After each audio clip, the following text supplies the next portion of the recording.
Good morning, dear students. Previously, we have learned about the joints, the definition and its types. Now, we are on the topic of types of joints. There are mainly four types of joints. First, pivot joint. Second, hinge joint. Third, ball and socket joint. And fourth, fixed joint. Now, we discuss all these joints one by one. The first is called pivot joint.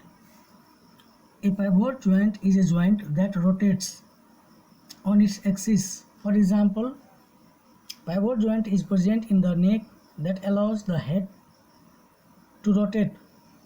It means we say that we can eligible for rotating our head with the help of pivot joint.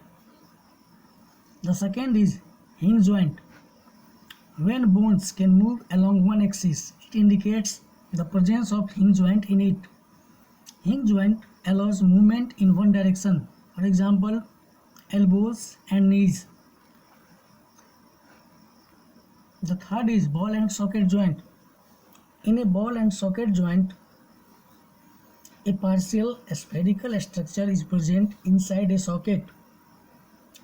In other words, we can say that a ball type joint is fitted in a socket. Ball and socket joint allows movement in all directions. Example, ball and socket joint is present in our hips and arms. The fourth is fixed joint. Fixed joint does not allow any movement. It means in fixed joint no movement occur. Example, fixed joint is present in our skull. So finally we can say that all these joints provide movement to our bones to perform various activities that we do in our daily life. Thanks.